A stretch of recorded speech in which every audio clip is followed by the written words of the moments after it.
राष्ट्रपति के अभिभाषण पर धन्यवाद प्रस्ताव श्री अखिलेश यादव जी।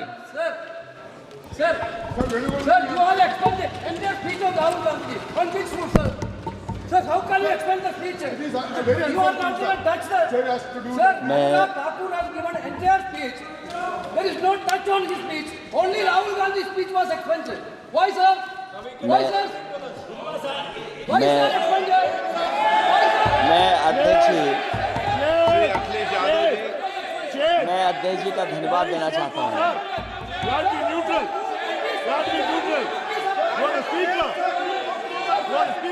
अध्यक्ष महोदय,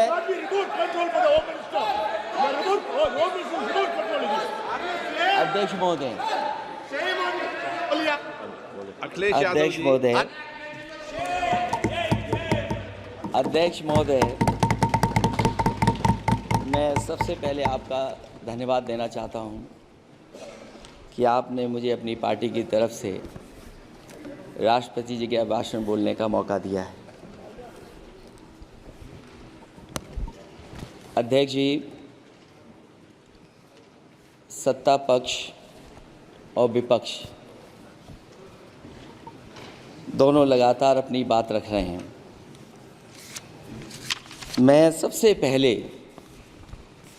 अध्यक्ष जी आपको और आपके साथ साथ सभी चुने हुए सांसदों को मैं बधाई और शुभकामनाएं देना चाहता हूं। साथ ही साथ मैं सबसे पहले देश के उन सभी समझदार और ईमानदार मतदाताओं को धन्यवाद जिन्होंने लोकतंत्र को एक तंत्र बनाने से रोका।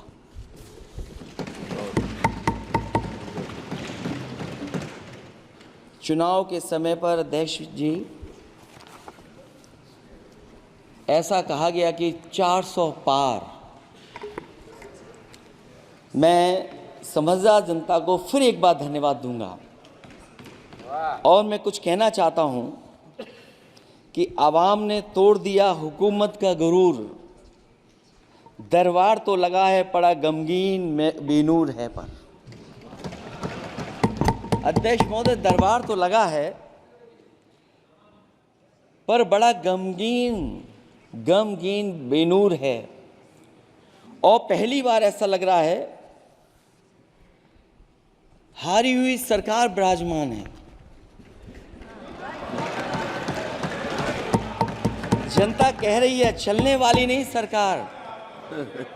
अध्यक्ष महोदय, जनता कह रही है चलने वाली नहीं, ये गिरने वाली सरकार है। और क्योंकि ऊपर से जुड़ा कोई तार नहीं, नीचे कोई आधार नहीं, अधर में जो है अटकी हुई वो तो कोई सरकार नहीं। दरअसल पूरा इंडिया समझ गया है कि इंडिया ही प्रो इंडिया है। इस चुनाव में इंडिया अलायंस की नैतिक जीत हुई है। ये पीडीए इंडिया की सकारात्मक राजनीति, पॉलिटिक्स जो पॉजिटिव है, पॉजिटिव पॉलिटिक्स की जीत हुई है। ये इंडिया पीडीए की सोशल जस्टिस मुहिम की विक्ट्री है। 2024 का परिणाम हम इंडिया वालों के लिए जिम्मेदारी से भरा पैगाम भी है। और अगर हम यूँ कहें अध्यक्ष महोदय कि 15 अगस्त 1947 अगर उपनिवेशिक राजनीति से आज़ादी का दिन था तो 4 जून 2024 देश के लिए सांप्रदायिक राजनीति से आज़ादी का दिन रहा। ये सांप्रदायिक राजनीति के अंत और सामुदायिक राजनीति की शुरुआत है। जहां सांप्रदायिक राजनीति का अंत हुआ है वहीं सामुदायिक राजनीति की शुरुआत हुई है। सबसे अच्छी बात हुई ये है कि इस चुनाव में सांप्रदायिक राजनीति की हमेशा के लिए हार हो गई है। अध्यक्ष महोदय, कहने को सरकार ये कहती है कि ये 5th लार्जेस्ट इकोनॉमी बन गई है और जीडीपी के मामले में 5th वर्ल्ड की इकोनॉमी बन गई है। लेकिन अध्यक्ष मोदी, ये सरकार क्यों छिपाती है कि अगर ये हमारी सबसे लार्जेस्ट इकोनॉमी, अगर हम 5वें नंबर पर हैं, तो हमारे देश की पर कैपिटा इनकम, प्रति व्यक्ति आय हमारे किस स्थान पर पहुंची है। और हम लोगों ने तो अध्यक्ष महोदय देखा है कि अगर दिल्ली की सरकार ने कहा होगा कि $5 ट्रिलियन की इकोनॉमी बनेगी, तो जहां से प्रधानमंत्री जी चुन करके आते हैं, वहाँ का प्रदेश के सरकार भी कह रहे कि हम $1 ट्रिलियन इकोनॉमी बना लेंगे। देश की इकोनॉमी कहाँ पहुँच गई, पर कैपिटा इनकम क्या है। लेकिन अगर उत्तर प्रदेश की इकोनॉमी को अगर $1 ट्रिलियन की इकोनॉमी बनना है, तो कम से कम 35% की ग्रोथ चाहिए। मुझे नहीं लगता है कि 35% की ग्रोथ उत्तर प्रदेश पा पाएगा। हम हंगर इंडेक्स में कहाँ खड़े हैं, नीचे से कहाँ हैं। जो 5th लार्जेस्ट इकोनॉमी की बात कर रहे हैं, वो इनइक्वालिटी के पैरामीटर पे कहाँ खड़े हैं, वो हैप्पीनेस इंडेक्स में कहाँ खड़े हैं। और जो लोग चुनाव को अपने तरीके से मोड़ते हैं, मैं उन्हें कहना चाहता हूं कि अध्यक्ष महोदय, इस चुनाव के परिणाम ने तोड़ने वाली राजनीति को तोड़ दिया है और जोड़ने वाली राजनीति की जीत हुई है। इस चुनाव में धन छल बल की नकारात्मक राजनीति की शिकस्त हुई है। ये चुनाव जो देश का हुआ, ये सकारात्मक राजनीति का नया दौर शुरू हुआ है। इस बार प्रो कॉन्स्टिट्यूशन वालों की जीत हुई है। हम मानते हैं संविधान ही संजीवनी है, उसी की जीत हुई है।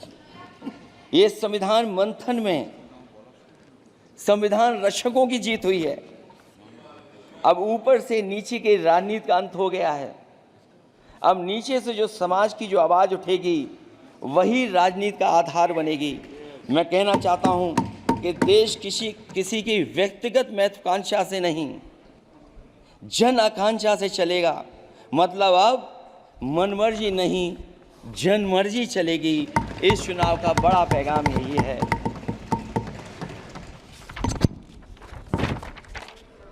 अध्यक्ष महोदय, बहुत सी बातें हुई हैं। अगर उत्तर प्रदेश की बात न हो, क्योंकि अध्यक्ष महोदय सबसे बड़ा प्रदेश जहाँ है, उसने हर बार दूसरे दल को समर्थन देकर के सरकार बनाई।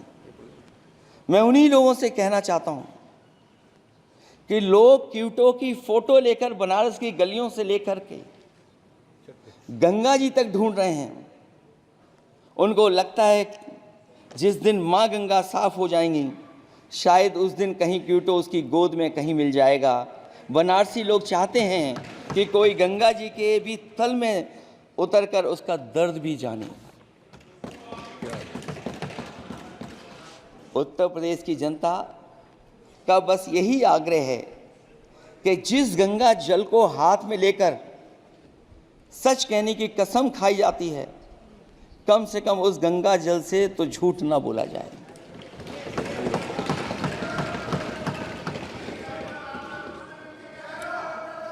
जहां विकास के नाम पर खरबों रुपए की लूट का राज खोलते भ्रष्टाचार के गड्ढे प्रदेश का नाम खराब कर रहे हैं, वहीं पहली बारिश में ही टपकती हुई छत और गिर चुकी स्टेशन की दीवार बेईमानी की निशानी बन गई है।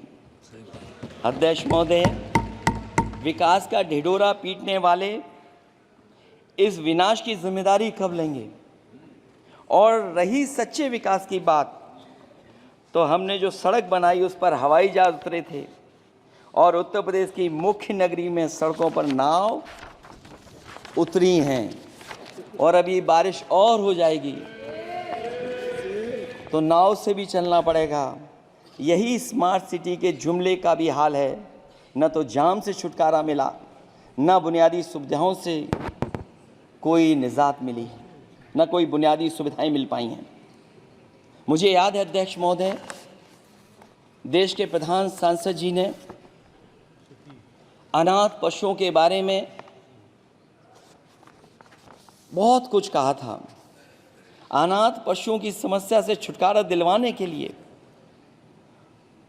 का वादा किया हुआ, लेकिन कई चुनाव बीत गए हैं, अभी तक गन्ने का भुगतान 2 हफ्ते का वचन जो दिया था, कहाँ दिया था? अब तो वचन देने वाले को भी याद नहीं है। हर बात को जुमला बना देने वाले लोगों के ऊपर से जनता का भरोसा उठ गया है। इसीलिए बहुमत की सरकार नहीं है, ये सहयोग से चलने वाली सरकार है। डबल इंजन के नाम पर उत्तर प्रदेश को टकराहट के सिवा कुछ हासिल नहीं हुआ है। उत्तर प्रदेश में प्रभुत्व की लड़ाई 2 लोगों को आपस में लड़ा रही है, लेकिन उसकी मार जनता को सता रही है। पिछले 10 सालों की उपलब्धि बस इतनी रही कि एक शिक्षा परीक्षा माफिया का जन्म हुआ। अध्यक्ष महोदय, जिस समय चुनाव में थे और उत्तर प्रदेश में वो हालात देखे हैं कि नौजवान जब भी तैयारी कर करके जाता था और परीक्षा दे करके लौटता था तो उसको पता लगता था कि पेपर लीक हो गया। और उत्तर प्रदेश में केवल एक पेपर लीक नहीं हुआ है, जितनी भी परीक्षाएं हुई हैं सब पेपर लीक हुए हैं। केवल उत्तर प्रदेश ही नहीं, मैं माननीय सांसद की तरफ से सुन रहा था, कई ऐसे प्रदेश हैं जहां पर परीक्षाएं देने तो बच्चे गए, लेकिन वहां भी पेपर लीक हो गया। और अभी जब 4 जून को रिजल्ट आया, उसके बाद जो बात उठी है, देश की सबसे प्रेस्टिजियस परीक्षा, उसका भी पेपर लीक हो गया। और आखिरकार ये पेपर लीक हो क्यों रहा है? सच्चाई तो ये है कि ये सरकार पेपर लीक इसलिए करा रही है कि सरकार नौकरी नहीं देना चाहती, रोजगार नहीं देना चाहती, उन नौजवानों का भविष्य नहीं बनने देना चाहती। पिछले 10 सालों की उपलब्धि बस इतनी रही है कि एक शिक्षा परीक्षा माफिया का जन्म हुआ है, जिसने तथाकथित अमृत काल में युवाओं के भविष्य की आशाओं को ही जहर दे दिया है। जो सरकार उम्मीद को मार दे, वरना तो वर्तमान को सुधार सकती है, न भविष्य को संभाल सकती है। सरकार आशा का प्रतीक होनी चाहिए, निराशा का नहीं। जनता चाहती कि हर समस्या के लिए बीते कल को जिम्मेदार ठहराने के बहाने को सरकार छोड़े और आने वाले कल की बात करे। अगले 1000 साल के झूठे सपने दिखाने वाले अगले महीने होने वाली परीक्षाओं के लीक न होने की गारंटी कब लेंगे? जनता अब न तो किसी बहकावे में आएगी और न किसी के बहलावे फुसलावे में आएगी। जो लोग कहते हैं कि अमृत काल की बात करने वाले, जनता का जागरण काल आ गया है। आज इस सदन में नए राजनीतिक जागरण के अनेक प्रतिनिधि बैठे हैं। अब जब बात होगी तो सच्ची बात होगी और जनता को पूरी सच्चाई के साथ हम लोग अपनी जिम्मेदारी के साथ बात रखेंगे।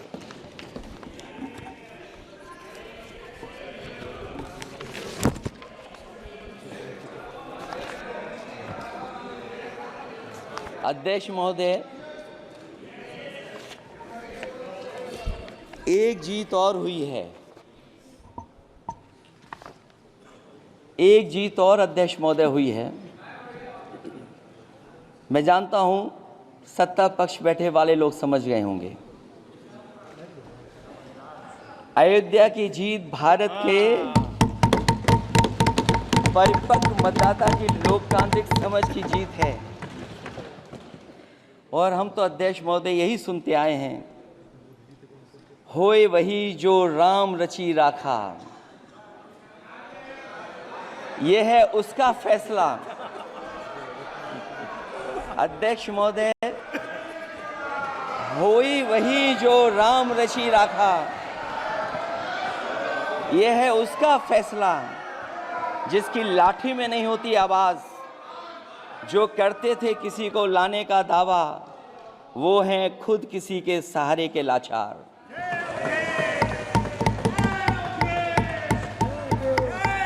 अध्यक्ष महोदय,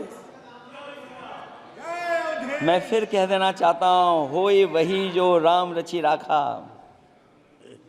यह है उसका फैसला जिसकी लाठी में नहीं होती आवाज। जो करते थे किसी को लाने का दावा, वो हैं खुद किसी के सहारे के लाचार। हम अयोध्या से लाए हैं उनके प्रेम का पैगाम। हम अयोध्या से लाए हैं उनके प्रेम का पैगाम, जो सच्चे मन से करते हैं सबका कल्याण।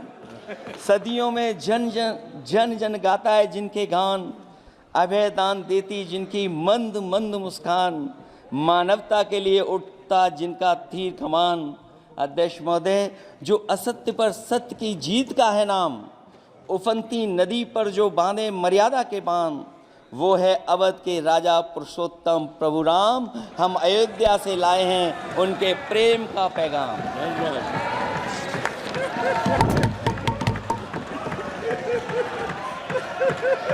अध्यक्ष महोदय,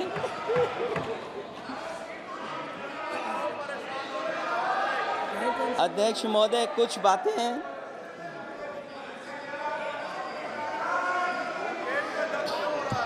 अध्यक्ष महोदय, कुछ बातें समय और काल से परे होती हैं, इसलिए आज यहाँ उत्तर प्रदेश के सदन में पढ़ा गया एक शेर याद आ गया, जो तब सही था अब और सही साबित हो रहा है। इजाजत हो अध्यक्ष जी तो मैं अर्ज करूं। हजूरे आला आज तक खामोश बैठे इसी गम में। हजूरे आला आज तक खामोश बैठे हैं इसी गम में। महफिल लूट ले गया कोई जबकि सजाई हमने। योगी जी के लिए, योगी जी के लिए।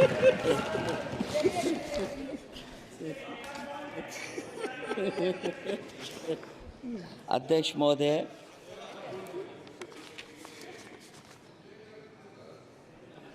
मैं मॉडल ऑफ कंडक्ट जब चुनाव हुआ, लागू हुआ, उस समय मैंने देखा कि कुछ लोगों पर मेहरबान रही सरकार और कमीशन भी। कई, मैं बहुत डिटेल में नहीं जाना चाहता हूं अध्यक्ष महोदय, लेकिन कहीं ना कहीं प्रश्न उस संस्था पे भी लगा है, और अगर उस संस्था पर प्रश्न लगा है तो लगाने वाली सरकार की वजह से लगा है। इसलिए अगर निष्पक्ष होगी वो संस्था तो न केवल हमारा लोकतंत्र स्वस्थ होगा, बल्कि हमारे लोकतंत्र और मजबूत दुनिया में दिखाई देगा। अध्यक्ष महोदय, ईवीएम पे मुझे कल भी भरोसा नहीं था, आज भी नहीं भरोसा। मैं 80 के 80 सीट जीत जाऊं तब भी नहीं भरोसा। और मैंने अपने चुनाव में कहा था अध्यक्ष महोदय कि ईवीएम से जीत करके ईवीएम हटाने का काम करेंगे। न ईवीएम का मुद्दा मरा है, न जाएगा खत्म। जब तक ईवीएम नहीं हटेगी हम समाजवादी लोग उस बात पर अड़ग रहेंगे। उत्तर प्रदेश अध्यक्ष महोदय वो प्रदेश है जिसने सरकार बीजेपी की बनवाई, एक बार नहीं 2 बार बनवाई, और उसी उत्तर प्रदेश के साथ कितना बड़ा भेदभाव, उत्तर प्रदेश के साथ बड़ा भेदभाव। मुझे याद है वो दिन जब प्रधानमंत्री जी एयरफोर्स के सबसे भारी वाहन हवाई जहाज से उतरे थे सड़क पर। वो अलग बात है कि उस प्रदेश के मुख्यमंत्री उनके साथ नहीं बैठ पाए थे, लेकिन वो एक्सप्रेसवे जो बना था और आज भी जो उत्तर प्रदेश में बन रहे हैं वो उत्तर प्रदेश के बजट से बन रहे हैं। लेकिन दिल्ली की तरफ से कोई एक्सप्रेसवे अभी नहीं दिया गया है। न केवल इंफ्रास्ट्रक्चर में भेदभाव हुआ है, बल्कि हमें याद है कि प्रधानमंत्री जी ने बड़े पैमाने पे गांव गोद लिए थे। और सोचिए, अगर देश के प्रधान सांसद अगर किसी गांव को गोद ले लें और उस गांव की तस्वीर न बदले तो शायद मैं नहीं समझता हूं कि किसी गांव की तस्वीर 10 साल में बदली होगी। मुझे वो गांव जिसको उन्होंने गोद लिया, जो प्रधानमंत्री जी की आदर्श योजना थी उसके तहत जो गोद लिया गया था गांव, वो 5 वर्ष पहले खूब शोर हुआ था कि बनारस शहर की तरह डोमरी में चमचमाने लगे गया एक गांव। हकीकत में कुछ नहीं हुआ। उसकी दुर्दशा वैसी की वैसी है, जैसे था गांव वैसा ही का वैसा है। टूटी सड़कें, कच्ची पगडंडियां, उखड़े और टूटे हुए ईंट के खंजे, बदहाल हैंडपंप, पावरलूम और पंखे के जाली के कारखाने को आखिर कब तक रफ्तार मिलेगी जो उस गांव में काम होता था, लोग करते थे। खाली पड़े रसोई गैस के सिलेंडर, अंधाधुंध बिजली कटौती के बीच इस गांव के लोगों को हर सुबह मजदूरी की कभी ना खत्म होने वाली तलाश आखिर कब पूरी होगी। तो सोचिए, एक गांव की तस्वीर ये है। जो गांव कभी गोद लिया गया था, उस गांव की भी तस्वीर नहीं सुधर पाई है। जो भाजपा के स्मार्ट सिटी के झूठे सपने में गांव के लिए कोई जगह नहीं है। अपने गांव गोद लेने की जो बात कही थी, क्या वो भी जुमला था अध्यक्ष जी? पता नहीं जिस गांव को गोद लिया था उसका नाम भी किसी को याद है कि नहीं। मैं नाम पूछ करके किसी को शर्मिंदा नहीं करूंगा, क्योंकि अगर नाम याद है तो ये तो और भी बुरी बात है कि अपने नाम याद रखने के बावजूद भी कुछ नहीं किया। जिसे गोद लिया जाता है उसे अनाथ बनाकर छोड़ देना अच्छी बात नहीं है। और अगर तस्वीर अध्यक्ष महोदय बदली हो 10 साल में उन तमाम गोद लिए हुए गांवों की, तो मैं सत्ता पक्ष के लोगों से कहूँगा ज़रूर इस सदन में बात रखें, ज़रूर बताएं आप। जो बात कभी अध्यक्ष महोदय कास्ट सेंसस की उठी थी, हम उस कास्ट सेंसस के पक्ष में हैं कि बिना कास्ट सेंसस के सामाजिक न्याय संभव नहीं है। सबको हक दिला पाना मुश्किल है। अध्यक्ष महोदय, राष्ट्रपति जी के अभिभाषण में अग्निवीर को लेकर के जो चिंता विपक्ष की थी और देश के नौजवानों की थी, वो चिंता वैसी की वैसी बनी है। अध्यक्ष महोदय, मैं ये कहना चाहता हूँ, मैं खुद मिलिट्री स्कूल से पढ़ा हूँ। मेरे साथ के बहुत बड़े पैमाने पे लोग फौज में। मैंने समय समय पे जो मेरे साथ पढ़े जो सीनियर थे उनसे भी जानकारी हासिल की है। बड़े बड़े ऑफिसर से मैंने पूछा है, वो शायद आपको न बता पाएँ, लेकिन दबी जुबान में उन्होंने कहा है कि देश की सुरक्षा के साथ अग्निवीर जैसी व्यवस्था लागू करने से समझौता हो रहा है। अध्यक्ष महोदय, किसी भी देश की सबसे बड़ी प्राथमिकता अगर कोई है तो वो देश की सीमाओं की सुरक्षा है। अग्निवीर जैसी व्यवस्था से कभी संभव नहीं है। अध्यक्ष महोदय, हम अग्निवीर व्यवस्था को कभी स्वीकार नहीं कर सकते हैं। आज नहीं कल, कल नहीं बाद में, जब कभी भी सत्ता में इंडिया गठबंधन आएगा, अग्निवीर व्यवस्था हमेशा हमेशा के लिए खत्म हो जाएगी। अध्यक्ष महोदय, जिन्होंने कहा कि हम आय किसानों की दोगुनी कर देंगे, आज किसान पूरा देश का देख रहा है कि उसकी आय कहाँ दोगुनी हो गई। और जिस तरह महंगाई बढ़ी है, सरकार बताए कि महंगाई इस बढ़ने पे उसकी आय कितनी होनी चाहिए।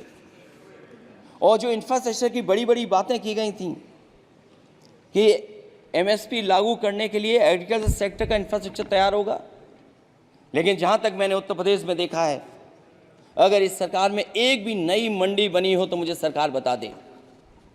अध्यक्ष महोदय, जो इंफ्रास्ट्रक्चर एग्रीकल्चर सेक्टर में बनाने की बड़ी बात कही थी, अगर सरकार की तरफ से एक भी मंडी 10 साल में बनी हो तो ज़रूर सरकार बताए। जो सरकार मंडी नहीं बना सकती है उस पर एमएसपी का भरोसा कैसे कर सकते हैं? जिन्होंने एमएसपी का भरोसा दिलाया था। हम अध्यक्ष महोदय आपके माध्यम से यही कहेंगे कि जो राष्ट्रपति के अभिभाषण में लीगल गारंटी एमएसपी को मिलनी चाहिए थी, वो क्रॉप्स को नहीं मिली है। न केवल फसलों को मिले बल्कि हॉर्टिकल्चर क्रॉप्स को भी एमएसपी देने का फैसला हो, जिससे कि हमारा किसान खुशहाल हो सके। साथ ही साथ ओपीएस की बात अभिभाषण में नहीं आई है। ओल्ड पेंशन स्कीम लागू हो, जिससे हमारे तमाम सरकारी कर्मचारियों का भविष्य बन सके। और देश की एक बड़ी आबादी जहाँ से मैं चुन करके आता हूँ, उत्तर प्रदेश, जहाँ बुनकर, न केवल उत्तर प्रदेश बल्कि देश के कोने कोने में बुनकर समाज के लोग बड़े पैमाने पर रह रहे हैं, लेकिन बुनकरों को जो सुविधाएं मिलनी चाहिए वो भी इस सरकार में नहीं मिल पा रही हैं। जो प्रदेश सरकारों ने कभी बुनकरों के लिए योजनाएं चलाई थीं वो भी अध्यक्ष महोदय बंद कर दी हैं। मैं अंत में इतना ही कहना चाहूँगा कि इस सरकार ने नौजवानों को नौकरी नहीं दी है, नौकरी और रोजगार उनसे छीने हैं, बहुत नौकरी छीनी है। इसलिए मैं कहना चाहता हूं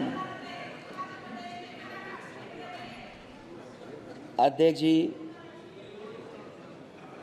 इसलिए मैं कहूँगा कि आपके राज में न नौकरी की उम्मीद है न रोजगार, क्योंकि आपने छोटे कारोबारी तक को इतना छोटा बना दिया है कि न तो वो अपना पेट भर सकता है न किसी को नौकरी पर रख सकता है। जो कुछ पद निकलते भी हैं तो उन पर लेटरल एंट्री के नाम से पिछले दरवाजे से कुछ खास संगी साथियों को रख लिया जाता है।